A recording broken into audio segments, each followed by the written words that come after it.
और इन उलमा की उम्र में अल्लाह बेपनाह बरकत अता फरमाए, और जितने लोग उलमा से मोहब्बत करते हैं अल्लाह उनके रिस्क में बेपनाह बरकत अता फरमाए। बस ये है दामन, ये है गिरेबां, आओ कोई काम करें, मौसम का मुंह तकते रहना काम नहीं दीवानों का। साहिबो वक्त गुजर चुका है, जिंदगी की गुजरने वाली जो हमारे और आपके बीच घड़ियां हैं, हर सेकंड, हर मिनट, हर घंटा हमें और आपको मौत के करीब कर रहा है। बस बड़ी तवज्जो से मेरी बात सुनिए, मेरी तकरीर तबे यार को बेचैन करती है, सबब क्या है वही कहता हूं जो दिल पर गुजरती है। मैं हजरत जी वैसा भी खतीब नहीं कि आंखें बंद करके पूरा खेत जोत डालूं। मेरा अपना मिजाज है, जब तक आप मोहब्बत से सुनेंगे तब तक मैं आपसे बात करूंगा, इसलिए कि मैं बस चाहता हूं कि मेरी कौम कुछ हासिल करे। हमें नाम की जरूरत नहीं है, बस इतना चाहते हैं यहाँ ये खबर मिल जाए मदीने वाला राजी हो गया है, और वहां ये खबर मिल जाए कि मदीने वाले का पैदा करने वाला राजी हो। बस यही अपनी ख्वाहिश है, और कोई तमन्ना ही नहीं जिंदगी में। इज्जतें भी रब के हाथ हैं और रिस्क भी रब की कुदरत में है, सब कुछ उसकी कुदरत में है। तो बंदे को फिर सोचना क्या है, हमें उसके बारे में सोचना है, वो जो चाहे हमारी तकदीर का फैसला फरमाते हैं। अल्लाह सबको सलामत रखे। मैं बच्चों के चेहरे भी देख रहा हूँ, जवान भी मेरे सामने हैं, बूढ़े भी मेरे सामने हैं। बस साहिब इतना समझ लो कि जो सेकंड गुजर रहा है वो हमें मौत के करीब करता जा रहा है, जो मिनट गुजरता है वो मौत के करीब करता जा रहा है। जवानों बुजुर्गों, सीरियल का इंतजार करते वक्त बार बार घड़ी देखते हो, ये घंटे कब कटेंगे, ये मिनट कब पूरे होंगे। यार तुझे सीरियल ने इतना बेकरार कर दिया कि तूने ये तक न जाना कि जो घंटे सीरियल के लिए मैं कम कर रहा हूं ये मेरी जिंदगी के कम हो रहे हैं। जब मौत का फरिश्ता आके दरवाजे पे दस्तक देगा ना, और फिर जब आके गले पे हाथ रखेगा, तो साहिब एक सेकंड की मोहलत नहीं मिल सकती। घंटे और महीने तो बहुत बड़ी बात है, पलक झपकने की मोहलत नहीं मिलेगी। जिंदगी में कुछ ऐसा कर दे कि जब मरे तो मदीने वाले मुस्तफा का सलाम आ जाए, जब कब्र में पहुंचे तो आका करीम का चेहरा ज़ेबा निगाहों के सामने आ जाए। जवानों उठो, कुछ ऐसा कर जाओ जिससे मुस्तफा भी राजी हो और हमसे खुदा भी राजी हो जाए। जिंदगी यूं ही हमने गुजार दी, हमने जिंदगी के बारे में न जाना कि हमने जिंदगी किन लम्हों में गुजारी है। आज बाल सफेद हो गए, दांत टूट गए, अल्लाह की नेमतें खाते खाते मसूड़े रह गए। अगर नहीं सीखा हमने तो अल्लाह की नेमतों का शुक्रिया अदा करना नहीं सीखा, अगर नहीं सीखा हमने तो जिंदगी को गुजारना नहीं सीखा। बड़ा दर्द होता है यहाँ पे जब लोग जनाजे के आगे खड़े होते हैं और जवान दूर हाथ बांध के खड़े होते हैं। कहा जाए साहिब जनाजा तो पढ़ लो, तो कहते हैं हमें नमाज नहीं आती। कोई कहता मैं पाक नहीं हूँ। यार मोमिन होके नापाक है, हैरत होती है। सोच तो सही, अगर नापाकी की हालत में मौत आ गई तो फिर तेरा क्या बनेगा। अगर तुझे उस हालत में मौत आ गई कि तेरा बदन पाक नहीं है तो फिर सोच नतीजा क्या होगा। जवानों पाक रहा करो, पाक रहा करो, नमाज सीखो। आज तुम दूसरे के जनाजे से दूर खड़े हो, कहीं ऐसा ना हो कल दूसरे तुम्हें छोड़ के दूर खड़े हो जाएं। उस वक्त जनाजे पे लेट के सोचोगे आज मेरे जनाजे में लोगों की तादाद कसरत से होती तो नबी के फरमान के मुताबिक शायद मैं बख्श दिया जाता, मगर उस वक्त का सोचना काम नहीं आएगा। आज उठो, अहद कर लो, पाक रहेंगे, नमाजों की तैयारियां करते रहेंगे। बोलो करेंगे इंशाअल्लाह। जी जिसे सोना है वो घर जाके सोए, यहाँ बैठना है तो नबी का दीवाना बन के बैठे। और मेरी आदत जो है ना बोरों से बात करने की नहीं है, मेरी आदत नबी के आशिकों से बात करने की है। इसलिए कि भाई यूसुफ रजा साहब, मेरा मिजाज है अपना कि बस जितनी देर गुफ्तगू करता हूं उनके इश्क की बातें करता हूं। बस ये चाहता हूं काश ये इश्क का सौदा है जो आपके शहर लाया हूं, कोई ना कोई इसमें एक इश्क का खरीदार खड़ा हो जाए। एक ऐसा आशिक मुस्तफा का हो जो कहे मौलवी तेरी बहुत सुन ली है, अब सारी जिंदगी नबी की याद में लगा के गुजारनी है। और जवानों ये जिंदगी गुजर जाएगी, वक्त टल जाएगा, हमने कुछ न जाना, कुछ न सीखा। हम मुसलमानों के अंदर सबसे बड़ी कमी यह है कि हम अपनी जिंदगी में पैसा कमाना तो जानते हैं। मैं बहुत बड़ी बात कहने लगा हूं, समझदार लोग समझेंगे। हम पैसा कमाना तो जानते हैं, उसे लगाना नहीं जानते। बच्चा पैदा हुआ, जवानी की दहलीज पे कदम रखा, बाप ने कमाना सिखा दिया। बाप ने कमाना सिखाया, उसने कमाना शुरू किया तो उसकी नजर में टारगेट है अपनी शादी। क्या है? कि शादी होगी, उस पर खुशियां करनी है, आतिशबाजी करनी है, ढोल तमाशे करने हैं, कोई ऐसी कमी ना रह जाए जिससे समाज में ये कह दे अच्छा इसके घर तो आतिशबाजी हल्की रह गई थी। ये सोच के हम कमाते हैं। शादी हुई, जो कमाया था सब आग लगा दी। बाप भी इसी उम्मीद पे पैसा इकट्ठा करता, बेटी की शादी पे खर्च करेंगे, बेटे की शादी पे खुशियां पे ये पैसा खर्च करेंगे। वो जवानों, हमारा पैसा इतना सस्ता भी नहीं है जो यूं ही पानी के रेट बहा दिया जाए। ये मुस्तफा के उम्मती का पैसा है। आका फरमाते हैं अगर तुम्हारी मेहनत की कमाई का 1 रुपया कब्र में गिर जाए और तख्ते लगा दिए जाएं, फरमाया गया तख्ते हटा के रुपया निकाला जाएगा। सुभान अल्लाह, सुभान अल्लाह। ये तुम्हारे पैसे की कदर है। अगर इस पैसे की कदर न जानी तो कमाने वाले ने नहीं जानी। वजह सिर्फ ये है कि हमें अपना इतना दर्द नहीं जितना मदीने वाले मुस्तफा को उम्मत का दर्द है। मैं तुमसे गुजारिश करता हूं, नबी से प्यार करो, नबी की बातों को अपनाओ, तरीके बदलो। और साहिब, शादियां होती हैं हमारे मुआशरे में, ये एक घर की कहानी नहीं, हर घर की कहानी है। तमाशे होते हैं, जवान खड़े हो जाते हैं, नोटों की गड्डियां लेकर के नचनियों पे यूं पैसे लुटाया करते हैं, हाथी नहीं रुकते हैं। बस कुछ देर की खुशियों के लिए तुमने नचनियों पे पैसे लुटाए। साहिब, बस एक सवाल आपसे करना चाहता हूं, बताओ निकाह किसकी सुन्नत है? बोलो, सारे बोलें। अगर नबी का खाते हैं तो बोलें, अगर नहीं खाते तो मुंह बंद रखें। नबी को उनकी जबान की जरूरत नहीं है। किसकी सुन्नत है? और जोर से, किसकी? नबी की सुन्नत है। अल्लाह की कसम, अगर मेरे मुस्तफा ने निकाह को मशरू न किया होता तो तेरी औकात न थी, तू किसी की बेटी को हाथ लगा देता। तेरी हैसियत नहीं थी कि तू किसी की बेटी की तरफ आंख उठा के देख सकता।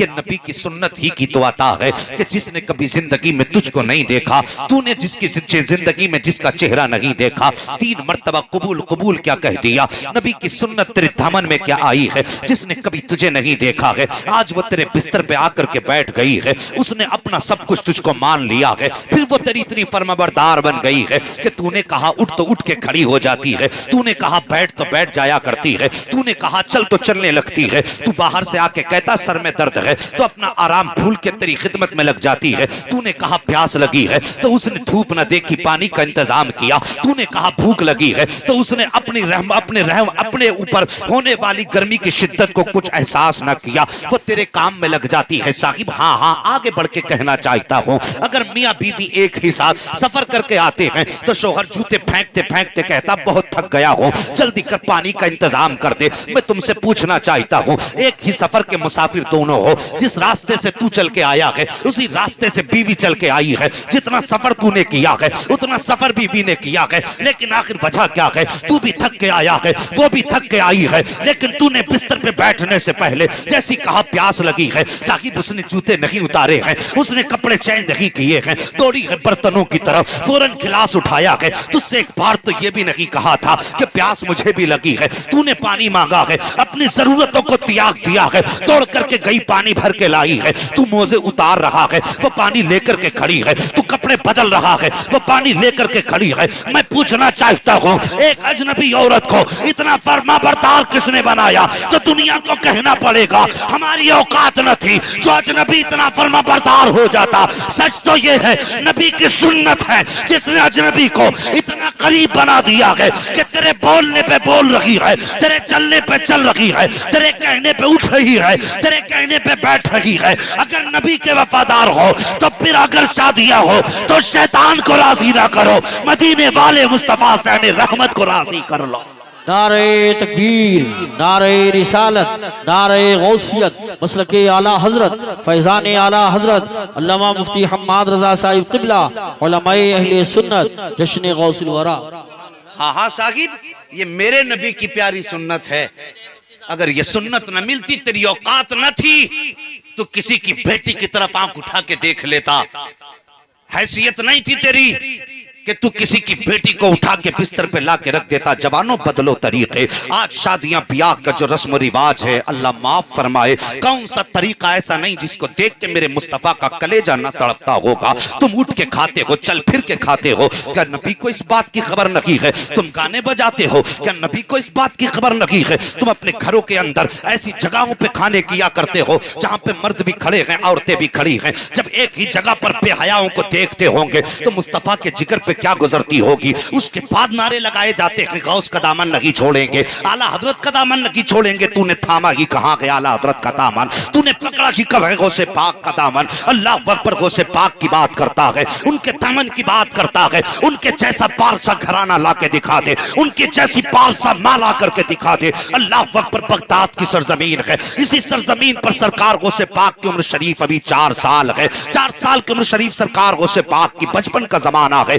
एक जगह पर सरकार गौसे पाक बच्चों के साथ खेल रहे हैं। हाँ, कादरी कहलाते हो, रज़वी कहलाओ, तुम्हारा हक है, लेकिन कम से कम कादरी बनने के भी ख्याल रखा करो, रज़वी बनने की भी तमन्नाएं दिल में लेके बैठा करो। साकिब, मेरी तकरीर तबे यार को बेचैन करती है, सबब क्या है, वही कहता हूं जो दिल पर गुजरती है। अल्लाह करे ये मेरे बयान की बातें तुम्हारे सीने में उतर जाएं, और खुदा पहले मुझे अमल की तौफीक दे, उसके बाद पूरी उम्मत मुस्लिमा को अमल की तौफीक दे। मैं ये नहीं कहता हूं मैं बहुत अच्छा हूं, मैं कोई आसमान से नहीं उतरा हूं, तुम्हारे जैसे समाज में रहने वाला हूं। मेरे भी माँ बाप हैं, मेरे भी भाई बहन हैं, मैं भी दुआ करता हूं अल्लाह मुझे अमल की तौफीक दे। लेकिन मेरे भाई मेरी बात तवज्जो से सुनना, सरकार को से पाक के घराने की पाकीज़गी देखो। अल्लाह अकबर, 4 साल की उम्र शरीफ है। अचानक एक फकीर का गुजर हुआ, उसने बच्चों को खेलते हुए देखा। बच्चों को देख करके अल्लाह अकबर, कैसे लोग थे अल्लाह वाले, बच्चों को देखकर सलाम कर दिया, सलाम वालेकुम। आज अगर मौलवी बैठा हो तो पठान सलाम नहीं कर सकता है, मौलवी गुजर के जाए तो पठान को अगर मौलवी सलाम ना करे तो 8 दिन बाद हिसाब कर दिया जाता है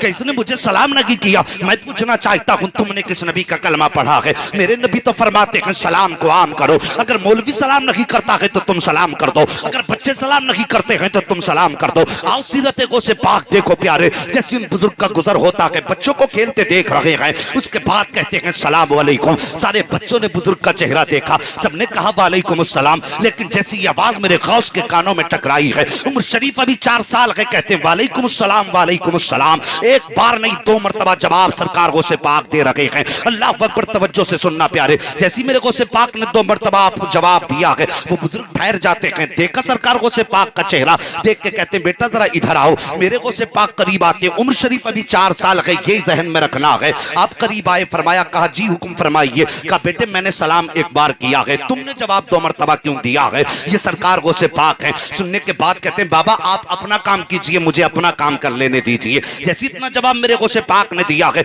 उन बुजुर्ग ने हाथ पकड़ा, समझ गए ये पहुंचा हुआ बच्चा है। हाथ पकड़ के कहते हैं बेटे जब तक बताओगे नहीं तब तक जाऊंगा नहीं। गौसे पाक फरमाते हैं बाबा नहीं जी अपना काम कीजिए। बुजुर्ग कहते हैं बेटे बताना पड़ेगा। सरकार गौसे पाक कहते हैं अच्छा जी पूछोगे जरूर। कहा हाँ। आप फरमाते फिर हाथ पकड़ा गौसे पाक ने और ऊंचे से टीले पे लाने के बाद कहते हैं बाबा देखो वो बस्ती नजर आ रही है। बुजुर्ग कहते हैं हाँ बेटे नजर आ रही है। कहा वो सामने वाला घर दिखाई दे रहा? हाँ बेटा दिखाई दे रहा है। कहा याद करो आज से 4 साल पहले इस बस्ती से गुजर के गए थे। जैसे इतना आपने फरमाया है अल्लाह अकबर। वो बुजुर्ग बच्चे का चेहरा देख के कहते हैं बेटे तुम्हारी कितनी उम्र है? गौसे पाक फरमाते हैं बाबा मेरी भी 4 साल उम्र है। अल्लाह अकबर। अब अगली बात सुनना। गौसे पाक फरमाते हैं बताइए कि 4 साल पहले इस गली से गुजरे थे? हाँ बेटे गुजरा था। कहा उस दरवाजे पे तुमने सलाम किया था? कहा सलाम किया था। कहा क्या सोच करके सलाम किया था? तब इतना कहा था। बुजुर्ग कहते बेटे मैंने ये सोचा था ये सैयदों का दरवाजा है, सलाम कर दूं कुछ ना कुछ मुझे दुआएं मिल जाएंगी। गौसे पाक फरमाते हैं बाबा बताइए जब आपने सलाम किया था तो जवाब मिला था कि नहीं मिला था? कहते नहीं बेटे जवाब नहीं मिला था।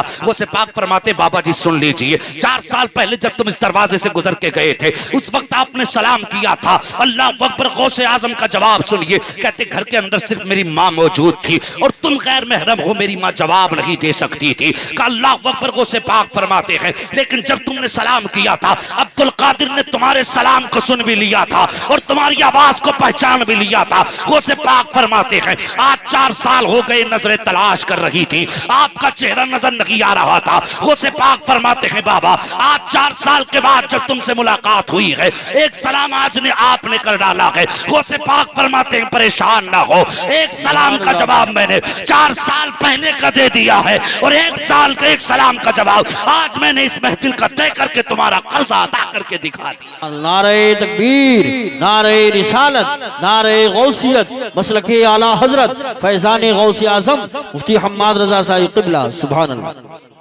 हाँ हाँ साकिब, मैं पूछना चाहता हूँ गौसे आजम की माँ, अल्लाहु अकबर, हजरत फातिमा उम्मुल खैर इतनी हया वाली हैं कि गैर महरम के सलाम का जवाब देने तैयार नहीं। और हमारे घरों की हया किधर चली गई? हमें हुआ क्या है? साल में एक जलसा करेंगे, हम 3 जलसे करेंगे, इलाके का कोई जलसा ऐसा नहीं जिसे हम नहीं छोड़ेंगे। मगर साहिब, किसी जलसे से आने के बाद तुमने ये सोचा आका अब तक की जिंदगी लापरवाही में गुजरी है, आज के बाद की जिंदगी तेरी गुलामी में गुजार के दिखाएंगे। सोचा कभी हमने? कभी नहीं सोचते। ऐसा मौलवी बुलाओ जो कुर्सी तोड़ के चला जाए, छक्के चौके लगाने वाला मौलवी हो। साहिब, ये छक्के चौके कब तक के हैं? जब तक आंखें खुली हैं तब तक, जब तक सांसें चल रही हैं तब तक।